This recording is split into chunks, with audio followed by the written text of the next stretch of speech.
Hello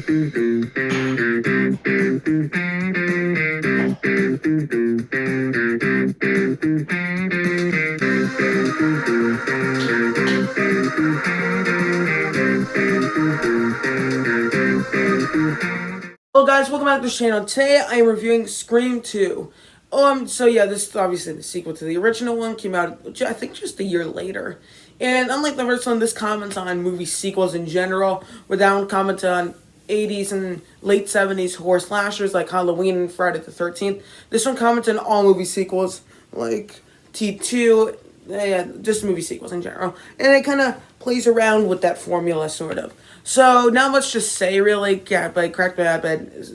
Yeah, I'm not even going with that. So, let's get started. Starting off with what this movie's about. This movie's about Sidney Prescott in college now, and now a killer has broken loose throughout the new town that she's in, and then they're trying to investigate who the killer is. Just like the first one, it's a murder... It's a not really a murder mystery, but I guess it is. And it's a mystery, so you don't know who the killer is until the end. And then we're sort of going through it. So it's similar formula to the first one, I guess. And yeah. Next up, we have the good. And overall, what this movie does well, it sort of takes the first one. I don't think it makes it better necessarily, but it kind of fleshes out this world. And spoiler alert, I think Timothy Olyphant, I think is a slightly better character, or what's his name, Mickey. I think he's a slightly better character than Stu and Billy. Maybe not, I don't know. I think as a killer, he's not quite as good, but I think he's a lot of fun as a character because this kind of guy that's so into movies. I mean, I guess same with Randy, but I think overall he's a lot of fun, and I don't think he's quite as fun as Stu is from the first one, but I think he's a lot of fun in this role. And overall, I think a lot of the characters are just as good as the first one, I think. I don't remember a lot of their names, but I think Dewey's a bit of I found him kind of annoying in the first one. I find him a much better character in this one. I think Gail's a little bit better. I don't know. Overall, I think all the characters are great. Cindy's great. Mickey's great. Overall, it all really works to me. And overall, I kind of like the idea of commenting on movie sequels. Like, I mean, it comments on some of my favorite movies of all time, like Aliens, T2, Empire Strikes Back. And overall, I find that all to be a lot of fun. And overall, that really works for me. And I think the kills here are about as good as the original, not so much. And I think the idea of having a movie based off the book that Gale Weathers wrote called Stab, and then I think the way this movie begins, it's like, oh my god, people. That's how I feel after I watch that sequence. I don't think this one's quite as rewatchable as the original one. I think that's sort of what holds this one back as a whole. Is that I think the first one, even though this is probably the most consistent horror franchise of all time, I still find the first one to be much more rewatchable. This one, I've seen it only like twice, I think, including when I rewatched it yesterday. So, yeah. Overall, I think the killer reveal works in the fact that it's Billy Loomis's mom. I think that works pretty well. I think there are some minor plot contrivances where I feel like in the first one, I think a lot of the kills, are people from the high school, where the second one, and a lot of the people that are killed have some sort of tie to our main character. And then some of the kills in this one, like the one where they killed, well, with the exception of the opening sequence. And then there's another person that gets killed, and then, like, just in a random house. Well, I think it's in the sorority house, I guess. So, I don't know.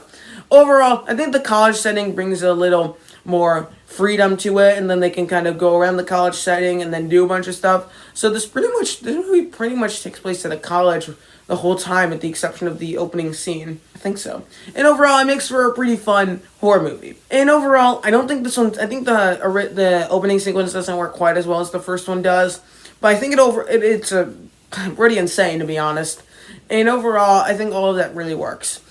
Another one that's kind of very 90s, and it's a lot of fun. I'm kind of repeating myself. Now I have the main stuff, and the main thing I really have here, this movie's pacing is super weird. Like, it starts really slowly paced, and then it picks up speed a lot, and then it gets really interesting near the end. The pacing of this movie is really weird, to be honest. I don't really hate it, because it doesn't, like, feel like a really slow movie, unlike the third one. Yeah, but it's not, like, quick moving, although I feel like the first one is kind of slow, but it didn't really bother me. Here, it sort of does. I don't really hate the pacing, and I don't really have anything, like, horrendously bad to say about it, and not the return, but still. And overall, Yeah, I don't. That's all. That's it. Now you have the bad, and still just like the first one. I think the kills are not all that creative. I don't think the story. I mean, it's fun that they. I think what makes it fun is that they're commenting on movie sequels. I don't think the commenting works quite as well as the first one does, but it's not really a problem to me. And the main thing, my problem I have with it, it's sort of kind of going against the first one, and I kind of have to compare the two, or really to compare the first one to the rest of the franchise, and none of them really stack up to it in any way. So it's sort of. I know the same with the Karate Kid, but like I feel like this one would stand out more if it was a bit, I think, a slightly better movie than the original. I don't know. Overall, I think it handles the characters nicely still. And the one other thing, yeah, there's just the kills. Not unlike the first one, even though what they did, some of the creative ones, like the stupid garage one, they don't really do that kind of thing in Scream 2, which honestly I don't care all that much.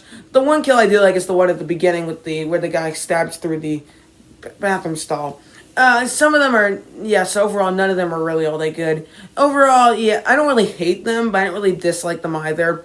I don't like them either. So, just the same thing. And also, it's a little bit cheesy, some of the sequences and scenes. Like, the end, I think the reveal itself works, but, like, the way everything plays out where, like, literally, Billy Loomis's mom is getting pelted or impaled by bricks, and then she automatically survives, I'm like, really? I think I would have preferred if Timothy Olyphant was just the main killer. I mean, maybe, and then Billy Loomis's mom was just sort of a side character that sort of helped him along.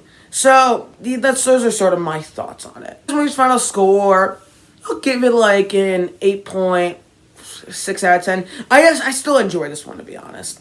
But I don't think it quite stacks up to the original. It's not one of those movies I have huge thoughts on. Same with a bunch of other movie reviews. So this is not the one. It's not one. I think a lot of the more interesting movie reviews are the ones I really like, or the ones I'm not so keen on, or the ones I have so many thoughts on. This isn't really one of those movies. So yeah. So share what you think about Scream 2 in the comments below, or 90s horror movies in general, like, or just the Scream franchise. So thank you guys so much for watching. Don't forget to like, comment, and subscribe, and I'll see you guys next time. Adios.